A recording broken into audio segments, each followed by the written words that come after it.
Hey everyone, just a quick heads up before we dive into today's episode. We had a little uninvited guest pop up during the recording. A very enthusiastic dog decided to contribute some background noise. Unfortunately, we weren't able to edit this out, so you might hear some barking in the background. We're truly sorry about that, but don't worry, the content is still awesome, and we hope you'll stick with us through the rough, unintended parts. Thanks for understanding, and let's jump right in.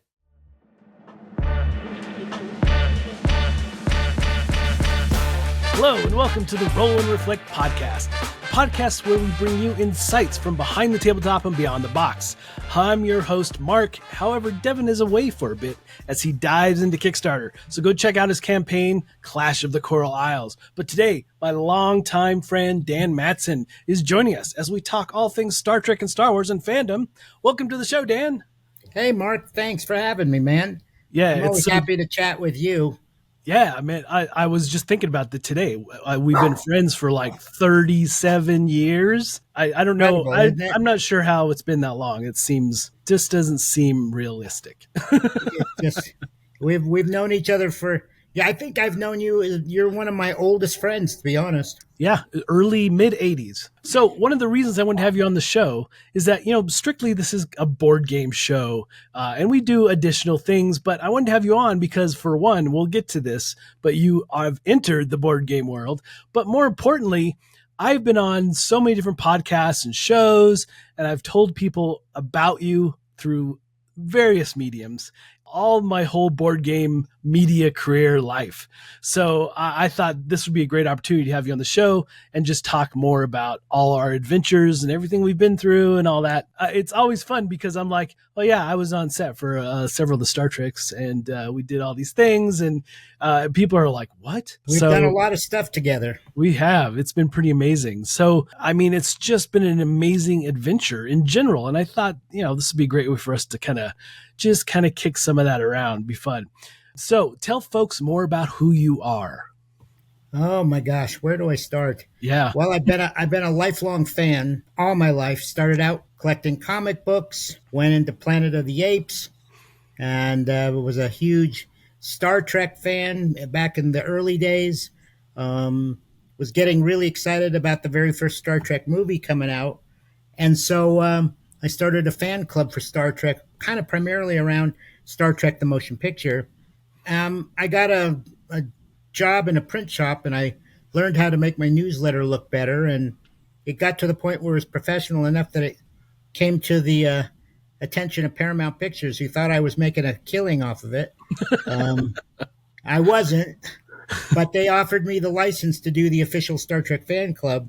And I had already had a relationship with Gene Roddenberry by that point. So he said, yep, that's the guy. Let's get him to do it.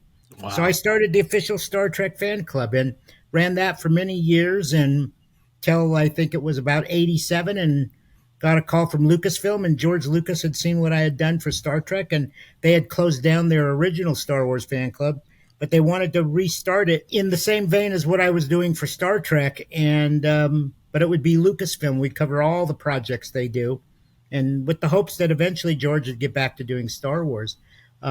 So I did that, and we got that off the ground. And we covered Willow and Indiana Jones and The Last Crusade. And it wasn't just Star Wars. It was everything Lucasfilm. So. That's right. It was everything Lucasfilm. And then we moved right into the prequel time period. And that's when we changed it back to the official Star Wars fan club. Yeah. And we changed the name of the magazine to the Star Wars Insider. And the rest is history. We've been... Yeah. It was something that was a project of passion for me. Definitely. But it also led to Back to the Future fan club and Lord of the Rings, right? That it did. Yep. Back to the Future came after that, which I love Back to the Future. And we were kind of going strong, covering everything on Back to the Future 2 and 3. And then we did Lord of the Rings after I sold my business to Decipher. Yeah. And that was really exciting. That's how I met my wife, actually. And also, I don't know if we talked about this, but we have some crossover there with Decipher as well, because Scott Gaeta, who's the head of Renegade Games, you worked with him before he was in Renegade Games. Absolutely. I worked with Scott when he was at Decipher, and there's some gaming tendrils that go back through my past. Oh, very much so. I mean, it's pretty amazing from where you were, and the reason that those clubs started so well is because there was no internet. People could not just log on and check some of this info and see these set photos and all that kind of stuff. So I think that was a big reason that just took off so well, because it was a long time before folks could just readily jump into a website and check things out. So Yeah, before the internet, there was us, and that was really how you got your information and your news and the first photos and such on what was happening with all the Star Trek and Star Wars projects. And yep. we do updates every issue with somebody from each side. Rick McCallum on Star Wars and Rick Berman on Star Trek, and then with the films, did updates every issue with Leonard Nimoy when he was directing, and then did updates with Shatner when he was directing Five. And so yeah, it was the way to stay in touch with what was happening with your favorite franchise before the really internet was. ever came around. Yeah. I mean, that's how in mid 80s, how I found you was because and it was the small version of the magazine, right? So, and I just called you up and said, hey, I'd like to use you for a photo assignment that I had for school. And that's how it all began. So, And then you became our staff photographer, and you took all the pictures of our merchandising and everything. Yep. So And yeah, I mean, conventions. you've had a hand in the history of all of those things. Yeah, I mean, conventions and set photos and all that kind of stuff. So the crazy thing is that from then to now, being on set it's such an ordeal to have a camera, and now everybody has a camera in their pocket, right? And when I was on set for the Orville, they didn't check, they didn't care. I So know. it's so different because we had to go jump through so many hoops to have me take my camera on set, right? It's a So whole different world today than it was back then. it really is. Whole different Interesting world. stuff. The big thing is that I know you've told this story over and over, but for the folks here, let's hear what sparked your passion for the universes, and mostly for the Star Trek, really, because that was a key thing for you in the one episode. So, Well, people in your audience may not realize because they can't tell by just a headshot of me here, but I'm a little person, and my height is 4'2", and growing up, life was not always easy. I'd get made sure. fun of by other kids and stuff. And one day in particular, I was walking home from school, and there were two kids that were making fun of me, calling me shrimp and such. And so I walked into the house, and my brother was watching Star Trek, and I'd never watched Star Trek in my life. But it just so happened that on that day, there was an episode called Plato's Stepchildren, and it had to do with a little person. Yep. And he was Alexander was his name. Yep. The character's name. Michael Dunn was the actor. And at one point in the show, Michael Dunn's character, Alexander, asked Kirk, he says, "What's it like where you come from?" And Kirk says, "Alexander, where I come from, size, shape, or color makes no difference." Yep. And it was just like a light bulb going off in my head. I Yeah. thought, oh my God, I want to live in that world. And, Right. And I became a massive Star Trek fan from that point onward. And just, it changed my life. I mean, literally, you hear things about, oh, that show did this or that show.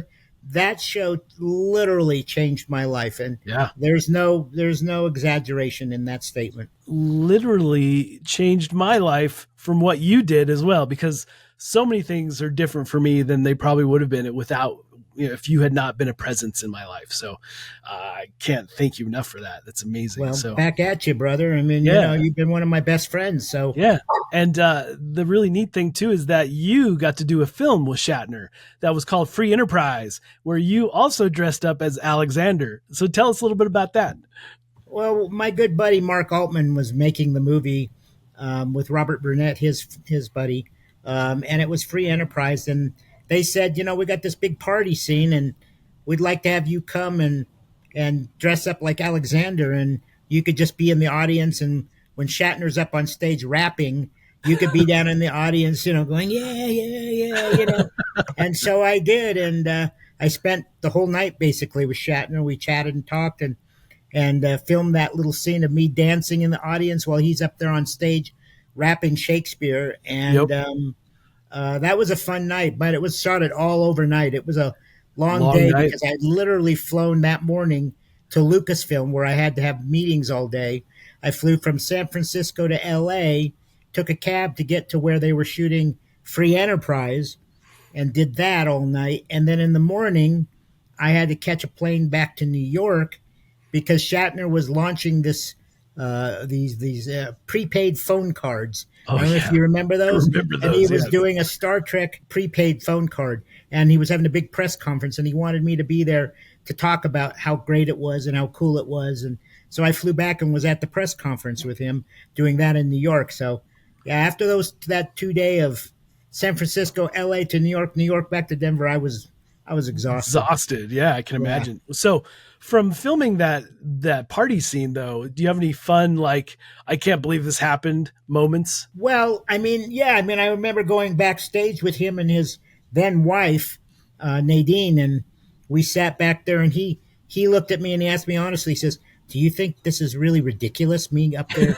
rapping this kind of thing?" And I'm like, "No, Bill, I think you're doing fine. I think it looks great, you know." And I just remember sitting there thinking, I've got Shatner who's asking my opinion Yeah. about something he's doing, you know, and I just, you know, that moment I went back in time to when I was sitting there watching him on screen, sitting next to Michael Dunn, telling Michael Dunn about what the world of Star Trek was about. Yeah, you know, and I've had so many interactions with Shatner now.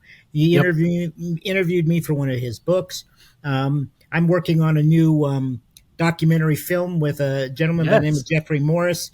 And we've got Shatner. I helped coordinate getting Shatner to be in the film. And we interviewed him on the sets of the Star Trek reconstruction sets in Ticonderoga, New York. Yeah. Yeah, I mean, I've had so many interactions with Bill Shatner now, and he's always treated me with great respect. And Yep. yeah, I just hope, you know, he's 93. I hope he lives to 103. Yeah, no doubt. I mean, my interactions with him have been amazing because of you.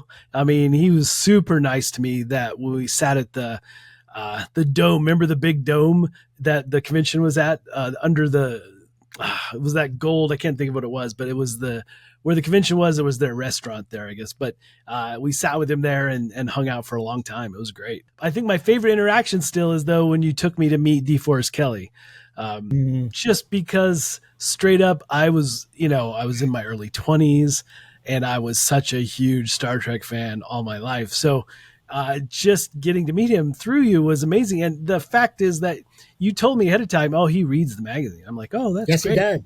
Yeah. He did all the time. He'd send me, I have tons of letters of his telling me about reading the magazine, how he loved this, he loved that. And he was hands down the nicest of all the cast members. By far. All of them in all the Star Treks that I've ever gotten to know or just met, or just interviewed.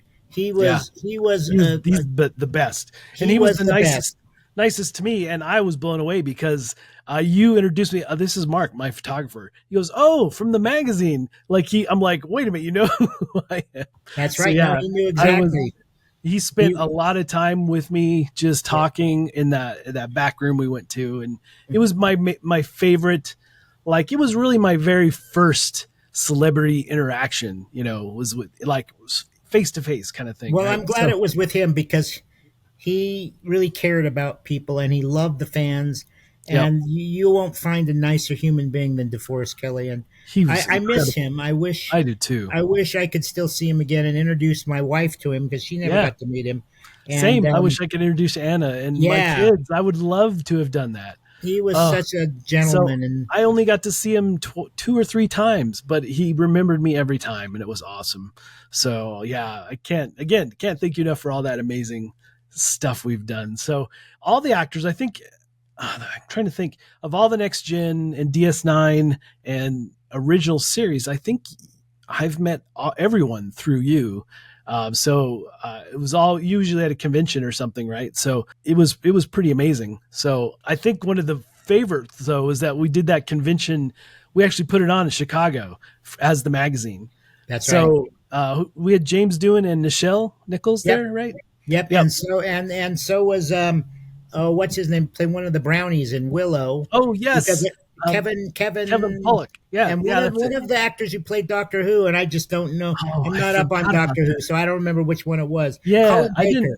Colin Yeah. Baker? It might have been Colin Baker. Colin Baker. Yeah, I any rate, totally but forgot he yeah. was there. Yeah, James Doohan was another one that was super nice. Oh, he was always a champion of a guy. Yeah, he really was. So that was amazing. So just to set up this question, you and I have interacted with a lot of these different actors, right?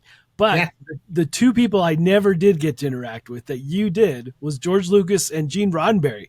And how did those early interactions shape your career and life? Just being able to interact with those folks, and what was some of the most meaningful moments with them? Well, Gene Roddenberry was first, and he always embraced me. He loved what I was doing from the very beginning. When I'd go to see him and interview him and talk to him at his office at Paramount, well, he'd always give me a big hug and we'd sit and chat. And he told me that his original concept, when I met Gene for one of the first interviews I ever did at his office at the Paramount lot, he said, and I don't think I've heard this from anybody else, he said that his original concept for Mr. Spock was for him to be a little person. But he had not found an actor that he really liked that he thought could pull off the role. And so it changed to a regular size actor. But he was such an amazing man, and he had a charisma about him, and he was always embracing, and he was so kind to me on everything. And then with George Lucas, George was always so nice to me as well. George is a different kind of personality. George is kind of shy. He's quiet. He's not as outgoing and as boisterous as Gene Roddenberry was. But George, in his own way, would let me know that he loved what we were doing. So, yeah, for each time I got to interview with them multiple times in their offices, Gene at Paramount, George at Skywalker Ranch.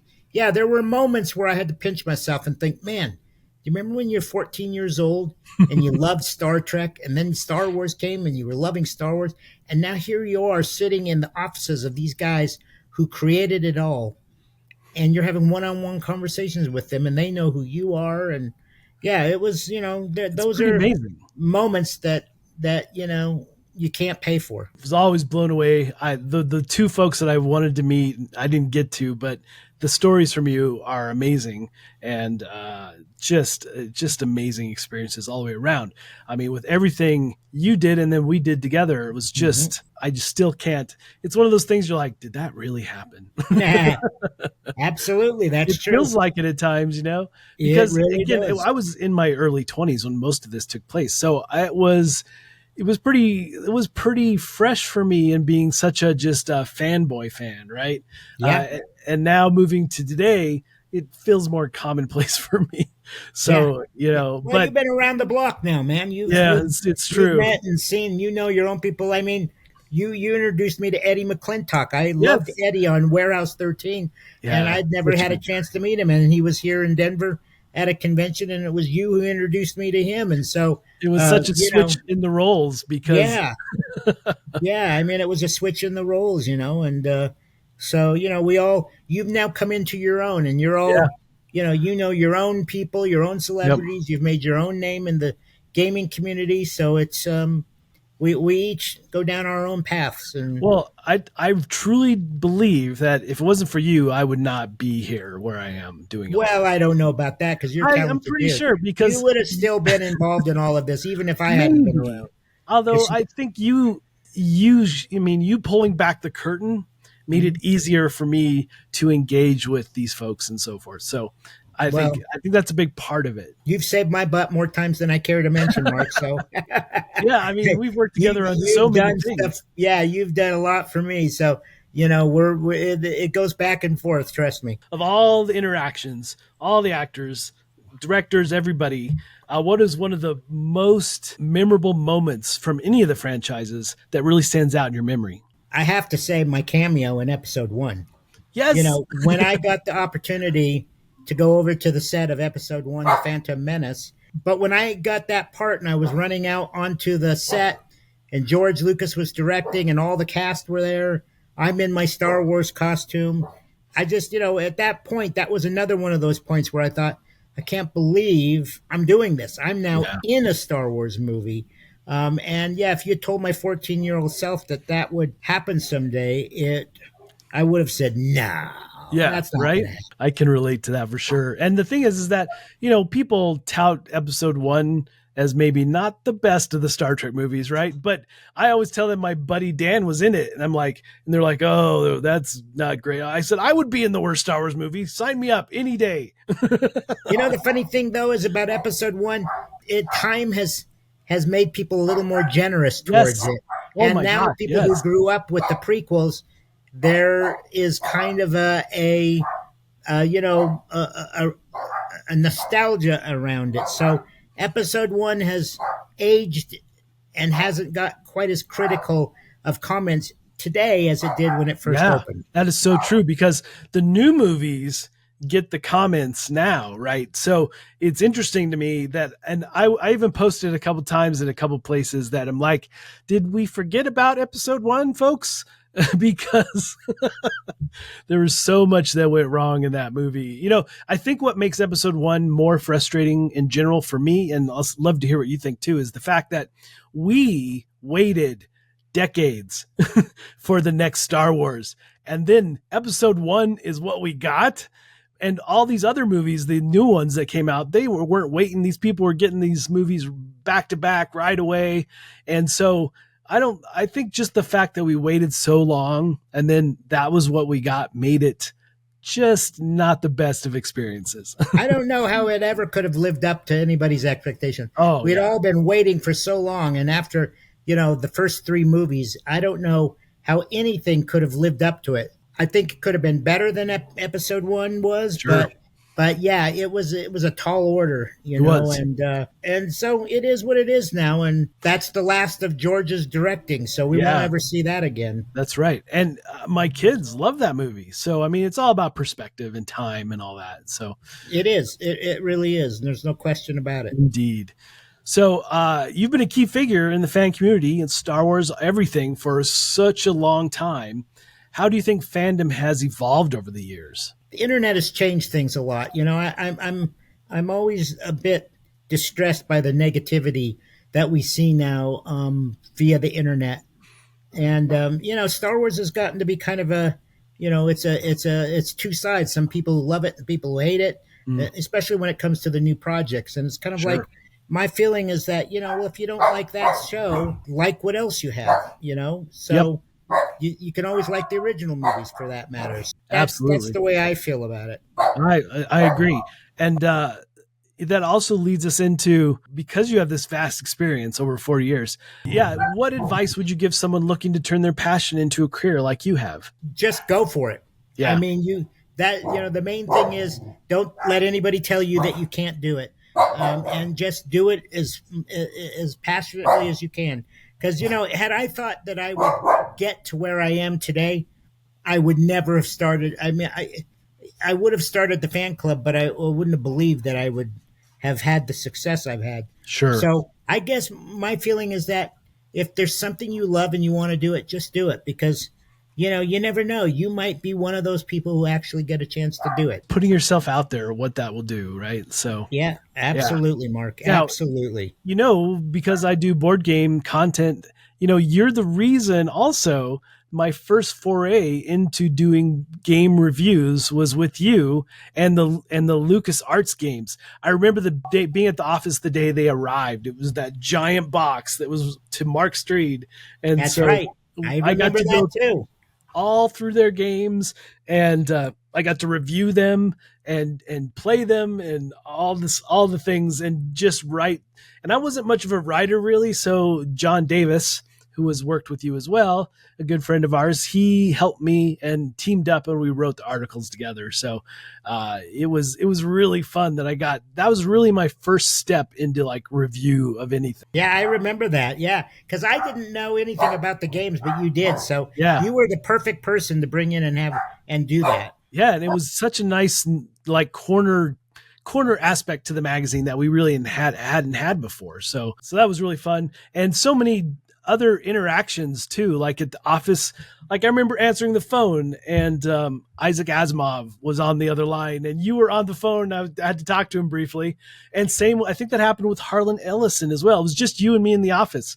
So those were some really fun interactions as well. So there's a lot of famous people I've talked to over the years. Now, of all the different sets that you and I have been to, what was your favorite of the Star Trek sets? I would say Star Trek IV: The Voyage Home, when all the cast were hanging on for life on the Klingon ship in the ocean when the whale Which was comes the and parking waves its, lot, right? yeah, the parking lot. That was my favorite because the whole cast was there. It was a big production. The whole back lot was filled with water, and they had built a giant, life-size Klingon head of the ship, and Yeah. yeah, that was probably the coolest set I'd ever been on for Star Trek. For me, I think it was DS9 because it was like fully realized. It was a giant set. And you felt, once you were on that set, you felt like you were on the promenade and that it was a real space station. They did such an amazing job with that. And I didn't really have, like, the Enterprise and stuff was pretty cool, but it was all compartmentalized and you could really feel like it was a set and so forth. But the Orville set that I did, was also like DS9 where you felt like you were on the ship. So those are some really cool moments, just kind of like, I can't believe I'm here moments. Right. So Yeah, that's cool. Yeah, you got to do that, and I didn't get to do that. So Orville is something that you made on your own. I had yeah, nothing to do with that. I got my good friend, but it is partly due to you because I used to, for the Starfest conventions, I was a fan originally, and then I worked them with you for years. And then when I started doing the Dice Tower, I got to be a guest at Starfest in the gaming area. And so that went on for a few years. And then Peter Macon from the Orville was a guest, and we hung out. We went to a Klingon wedding one night. He disappeared. It was like 2 a.m. So I went back to the hotel, and he didn't show up. And nobody knew where he was until he was due for his signing, and he showed up right at the right moment. So yeah, that it was because of working with you and being a guest at that convention that I got to do that and be friends with Peter as well. So That's very cool. yeah, so really some neat things. Though I think the one I was the most disappointed out of missing is being able to go with you to the Willow sets, because I had school. I was in college. I couldn't just pick up and leave. So that would have been amazing. So The Willow sets were pretty amazing because when you walked on the castle sets and stuff, you felt like you were there. To be there and interview, Val Kilmer as Mad Mardigan, all dressed up as Mad Mardigan. That was a really cool experience. And that's when I really got to know Warwick Davis the best right. as well. And you had a similar experience with the Indiana Jones, right? You got to go out on set and hang out with all the actors and interview them all day, right? I think for me, the surreal moment was sitting there on the set of Indiana Jones interviewing Steven Spielberg. And he'd say, hold on a minute. And they'd say, Steven, we're ready. He'd go out and he'd shoot the scene. And then he'd come back and go, okay, now where were we? And we'd sit and catch up, go back into our interview again. That was amazing. And then also, I know you touched on it briefly, but you're working on some new things. You've got a new film project, and we have the crossover now where you're in the gaming world. You're in the board game world now. Well, I told you about the documentary film project I'm working on with filmmaker Jeffrey Morris. And we have Shatner on board for that. And that's called Return to Tomorrow. And it's an amazing documentary film. Yeah, but the other thing is I started coming on board doing PR for Rollicrit, who does the Heroes of Arcadia game and the Bag of Holding, and I've been with them for like 3 years now, and and we got to go to Gen Con and do stuff together at Gen Con, and you hadn't been there before, so that was really fun. A different type of convention, huh? I've been to Gen Con twice now, and I love it. I think it's one of the favorite conventions I've been to. And it's such a different vibe than our Trek conventions and Star Wars conventions, right? Yeah, completely. And it's, the board game world is not one that I was familiar with. And as a result of Rollicrit, it's given me a real introduction to it. And I love it now. I mean, I love all the different creative people that are involved in it. And Mark, you're one of the key players in it. So it's funny. And when you were talking about getting on into all that and doing that, and it seems so alien to me. And now I'm more familiar with it. Now you're hip deep in it. Yeah, because I've worked around it. So I now appreciate it a lot more, really, in all honesty. But you've done some other amazing things too. Like you were a publicist for Ashley Eckstein. Well, yeah, I did. I helped her launch her universe and worked with Ashley for about 11 years until she sold it to Hot Topic. So it was always helping her promote all of the different clothing lines for geek girls, for Star Wars and Star Trek and Doctor Who, and that was fun. And Ashley has remained a very close friend to this day, and Yeah, she and her husband David are two of the nicest people I've they ever met, are. and they're And lifetime friends. And yeah, I can't say same enough nice for things me. about them. Yeah, same for me. It was because of you. They're friends of ours as well. And every time they're at a convention or we have an opportunity to sync up, it's like they never left, right? We're always pick up where we left off, which was That's really right. They nice. took you and the family all around Disney World. They did. They spent 4 days with us, something like that. Yeah, it was amazing. So we did Disney World and we did Epcot and we did all kinds of things. So, and we got to see the backlot tours and we got to get into all the shows early. So yeah, it was just really fun. So Ashley, you're right though. Ashley and David are some of the best people in general. Best. If everybody was like Ashley and David, the world would be a better place. It There's would no be. question about it. Yep. And David is a huge star in his own right. I mean, he is a World Series Two-time MVP. World Series MVP, played Yep. for the Cardinals baseball and the Padres and the Angels, and yeah, I mean it's so funny because in certain times Ashley's the one who gets recognized for being Ahsoka, but then in other times nobody knows who Ashley is and everybody's going towards David because they're big baseball fans. They're like, oh my God, it's David Eckstein. So Right. it's funny how they go back and forth. Yeah, I mean, you've just had this remarkable career. I mean, it's fandom all over the world knows who you are, and especially like the big Star Wars convention, which wouldn't be a thing if it wasn't for you. Star Wars Celebration was both the best times and worst of times. It was that first one. It was a hard thing to do. It was very strenuous, but I'm glad we did it because it set the path for all the rest of them down the line. It And yeah, it was a game changer. It really was, and you really did, despite the weather being a huge thing, you still put on an amazing convention, and folks still talk about it today. So, well, it's the Star Wars fans' Woodstock, and a lot of them take great pride in saying, "I survived Star Wars Woodstock." So they do, yeah, exactly. That is exactly what it is. I mean, It you is. had some amazing guests there. Warwick was there, Anthony Daniels was there. I got to meet all those folks because of you, and it was just amazing time. Even though the tent, you were wondering if it was going to collapse with all the water. It was a stressful time. I'm just glad it's over. I remember It's you what were 20 I was so worried 23 about you years because you were ago so now. stressed. Yeah, it was a long time. Yeah, Yep. it was a long time ago, actually. But it was in Denver. We did it here in Colorado. Yeah, and it was the amazing. worst rain in 100 years here in Denver. Yeah. It happened to be on that weekend. Every April that comes along, we did it the very end of April, beginning of May, and every time of that year that comes along, it's always gorgeous and beautiful and sunny. And I'm thinking, well, my God, why couldn't it have been like that in 1999? Right? Why did So that year true. have to be the one when the heavens opened up and we got flooded in Denver? And it So. was just a deluge. I mean, it was Oh just my gosh. sheets of rain. It So- was unusual for Denver, It was. and It really so was.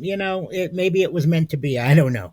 Yeah, but it definitely, like you said, it set the tone. It really sparked the whole thing because it wasn't ever a thing before. It was just something that you and Anthony decided to do. Right. So it really is turned into something huge now, and it's in multiple locations. Like they do it in Florida. Where is it? Florida, and then they do it in Tokyo.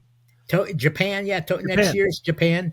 A year ago was in London, Yep. and so I mean they're now doing them internationally, not just here in the U.S. Yeah. Dan, thanks for joining us for sure. So Hey, we're Mark, going to I move on appreciate to it. I can't thank you enough for everything. I mean, it's just, Back at you, brother. I'm telling you, it's just you've been amazing. the audience So- doesn't know how much you've done for me. You've done an enormous amount. So My 12-year-old self, like you said, is just can't believe all the things that we've done. So, and we've barely touched on them. We just kind of mentioned them as we went on here.